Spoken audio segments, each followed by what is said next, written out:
Okay, we need another episode around The Little Mermaid, but we've run out of interesting original characters to cover. If you don't count Chef Louis, which I do, well, maybe we can move on to the live-action version?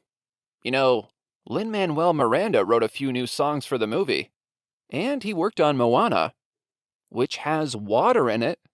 Plus, isn't one of Ariel's sisters named Aranda? Well, still, works for me.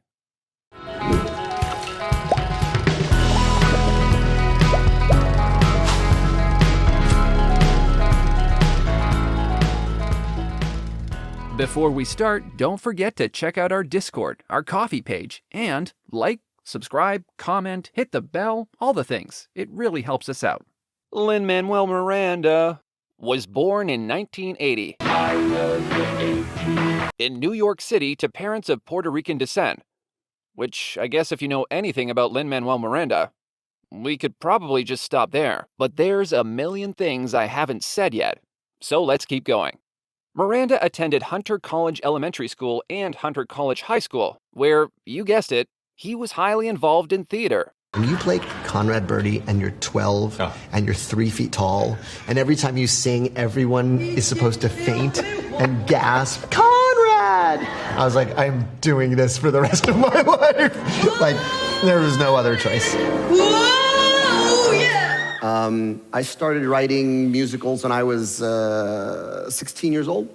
And it was my 8th grade English teacher, Dr. Rembert Herbert, who caught me sort of just writing songs about girls I had crushes on in the back of his class and saying, can you use that energy in the class and not in the back of the class? And he's the one who said, you know, we have this student-written theater club called Brick Prison, and I don't think they've done a musical. You should write the first musical for it. It was a way of directing my energies and giving me permission. Growing up, Miranda was highly influenced by The Little Mermaid and all the work of the great Howard Ashman. Which, honestly, just watch this video here. But it would be Jonathan Larson, who most famously wrote Rent, who would inspire him to travel down a specific path. Perhaps a foreshadow. I saw it for my 17th birthday. My high school girlfriend, Meredith Somerville, took me to the last row of the mezzanine of the Nederlander Theater, and I'll always be in her debt for that. And it was the most contemporary feeling show I'd ever seen. It felt like he was writing about his friends, and I was like, oh, I could write one day. And no other musical made me feel like that. My early attempts at writing musicals were all Larson knockoffs. I was trying to sound like him.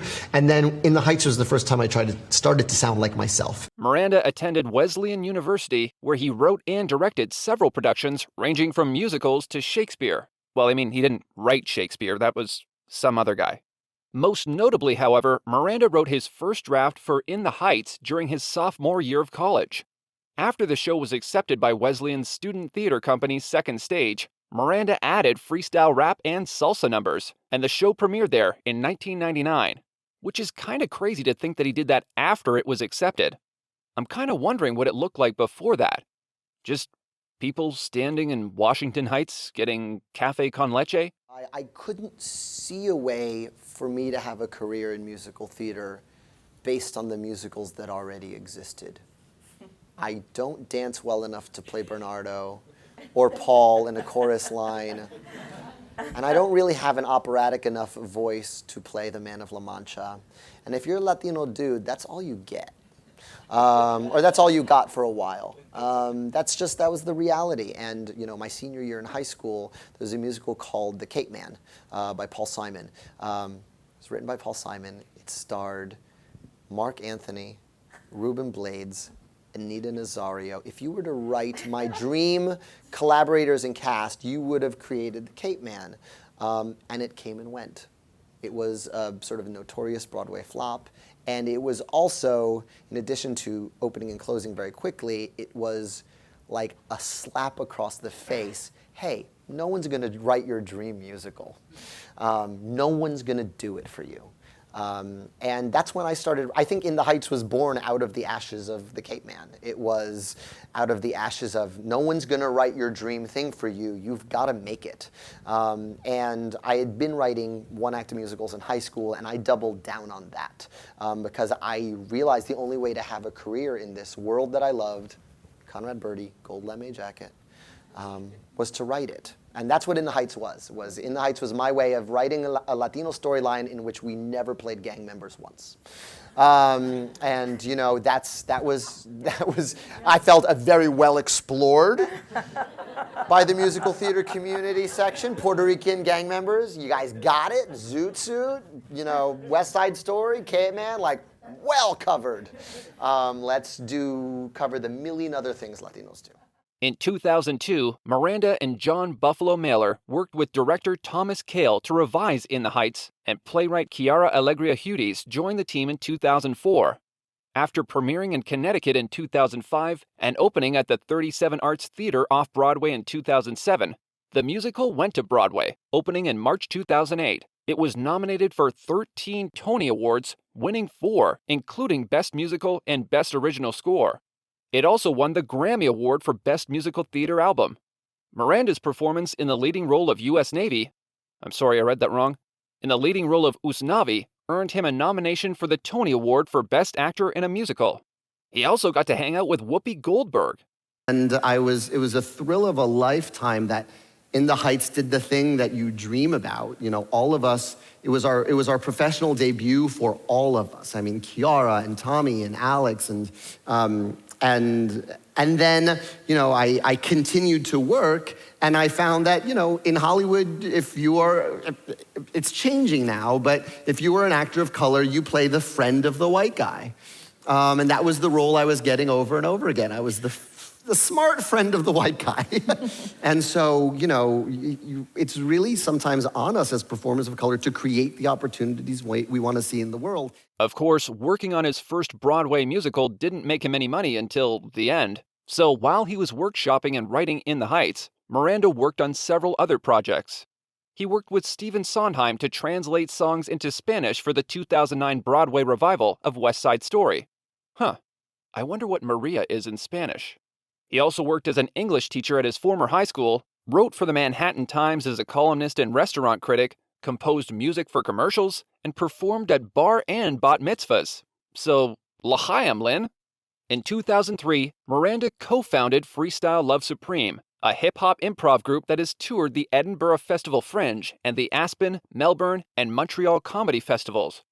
The group created a limited television series for Pivot in 2014 and made its Broadway debut on October 2, 2019, at the Booth Theater in a self-titled show to positive reviews. But let's go back to 2008, when In the Heights premiered on Broadway.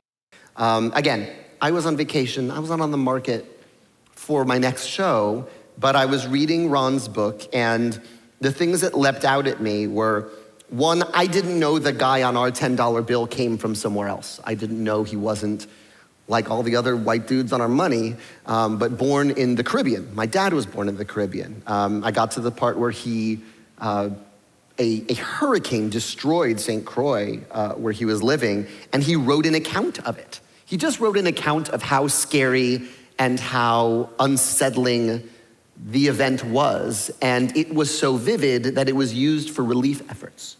It was published in the Danish American Gazette. And then folks on the island took up a collection to send this kid who wrote this account to the mainland to get an education. And the fact that he wrote his way out of the island, to me, felt like a prototypical hip-hop story, because that's what our favorite hip-hop artists do. They talk about their struggles, they tell their stories so vividly that they transcend their circumstances, and they make you feel it. When you're listening to the track, even if you've shared nothing of their life experience, they make you feel it. And so I said, okay, this is a hip-hop story, because he has changed his life by writing about it. Is the notion of this thing we think we know, or we learned or memorized as a set of facts, and finding the humanity in our founders. And with all its messy complexity, with the fact that they're flawed, but just their humanity and sort of this Hamilton story, which isn't really told as much as the other founders. You know, when you have Hamilton's view of the American Revolution and the founding of our country, you get to see a lot of cool stuff. It's like following Forrest Gump for 40 years, because he had a front seat for all of it. Yeah. And he had it from the perspective of an outsider who came to this country to get his education and got so much more than he bargained for. So it's just an incredible perspective. If you look at the revolution through his eyes, you get to see everything. So even as I was reading the Chair Now book for the very first time, I was never picturing the literal founding fathers. I was thinking, what's the hip-hop R&B voice that matches Hercules Mulligan, which is a great rapper name, by the way, on its own terms. What artist captures the soulful moral authority of George Washington? In my head, it was sort of a mix between Common and John Legend. And I know what the founders look like. They're on our money, they're on Mount Rushmore, they're everywhere. So I was thinking, what would they sound like? What would they sound like in this telling? If Hamilton's our first hip-hop artist, what does everyone else sound like? And that was sort of the delight and fun. So, and then Tommy's casting came very organically out of that because it was already built into the musical language of the piece. Hamilton, an American musical, premiered off-Broadway at the Public Theater in January 2015 and officially opened on Broadway in August of 2015. Hamilton won the Tony Award for Best Musical. Miranda won the Tony Awards for Best Original Score and Best Book of a Musical and received a nomination for Best Actor in a Musical. Miranda won the Pulitzer Prize for Drama for the Musical, and the Hamilton cast won the Grammy Award for Best Musical Theater Album. In May 2016, for his work in the role of Alexander Hamilton, Miranda received the Drama League Distinguished Performance Award. Basically, what we're saying is, perhaps watch it on Disney+? Just a thought. But wait, we all know Mr. Miranda is a busy, busy man. He doesn't do things in chronological order. So let's go back to the spring of 2014, around 6 months before the off-Broadway debut of Hamilton. Miranda had auditioned to work for Disney on their up-and-coming project Moana. I didn't know anything about Pacific Island culture. I was the last guy hired. And with that, this is pre-Hamilton. I interviewed for the job along with a lot of other songwriters. And they said, you got the gig. Here are plane tickets to New Zealand. We're all ready at a Pacific Island music festival. Like, come join us. And I remember, flying for 2 days. And it was very significant, too. That was also the day I found out I would be a father for the first time. So it was like, my wife was going on a business trip. I was asleep, and she said, I think we're having a baby. I'll see you later. And I'm asleep. And I was like, okay, what? And then I got the job, and then I found out I had to get on a plane, and I didn't see my wife for another week. Because she was not back before I had to go. So I have this weird news, and I've been hired for this job, and I met Opataya and Mark Mancina, who are already songwriters on the project. We did some work in New Zealand in a studio, but we didn't know each other too well. We didn't really have a song yet to really kind of work on. Well, I've always thought that the person who put us together had to be crazy or a genius, because one's from the East Coast, New York, one's from the West Coast, Carmel, and I'm roving down the South Pacific, so I thought, wow, how is this going to work, They drove us across part of New Zealand to go to this recording studio out in the middle of nowhere. We rode together in the car, the three of us, and we listened to music together. And Lin was like a DJ back there, and I realized this is going to be really great because all three of us know a wide range of music. So it's going to be very interesting when we sit down together and actually start writing to see what kind of stuff's going to come out of us. Dun, dun, this is so great. Everyone's in the same chord. We're having so much fun. Three of us, once we get together, we have so much fun. It's like three children, Hang on a minute. Yo!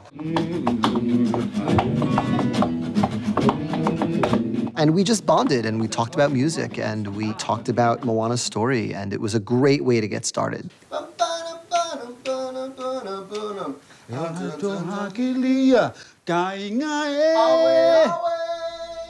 And they actually did lay the foundation there for We Know the Way, which was the first song we wrote for the movie. You're Welcome was a joy to write because I already knew that Dwayne "The Rock" Johnson was going to be playing Maui. The thing that I loved about him, particularly in his wrestling days, is he could say anything and he'd have the crowd on his side. See, I could go on and on. I can explain every natural phenomenon. The tide, the grass, the ground. Oh, that was Maui just messing around. And he's playing now, so he's a demigod. He's responsible for coconuts. He's responsible for the sun and the grass. Yes. I'm responsible for your life. That's right. Yeah. Everything. Yes. Yeah. Okay. So I thought, well, what if he just meets humans and is like, you're welcome.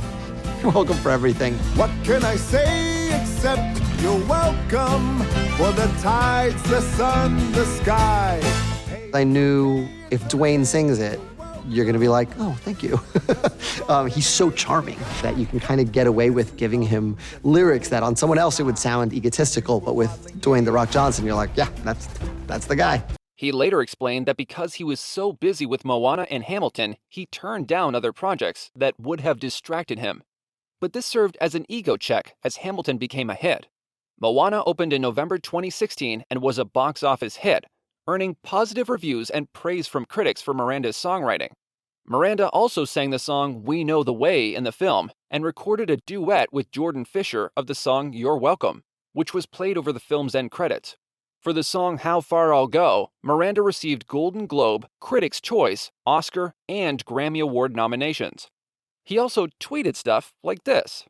We all know Miranda hasn't stopped here. There's been movie adaptations and much, much more Disney goodness.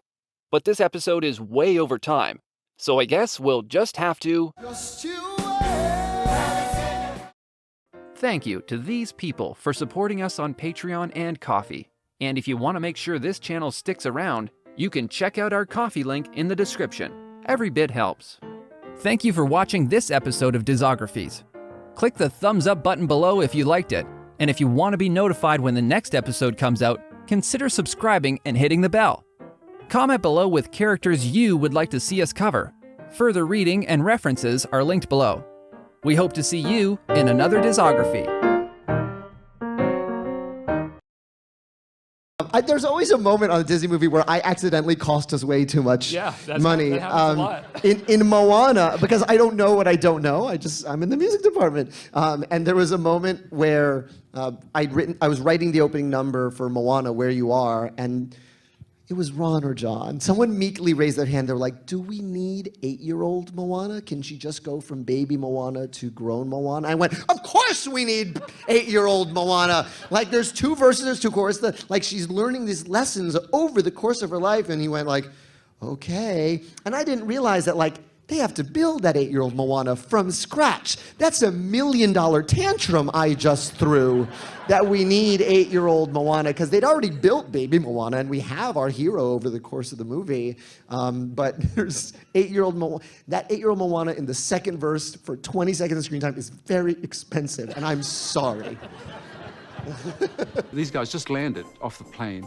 Lynn goes up to the, got chosen to go up to the main stage there. 1, 2, 3, 4, 5, 6, 7, 8. I won a dance contest, which is pretty crazy, because they were asking for audience volunteers. And man, that really blew me away, you know? He goes up there and he just does it.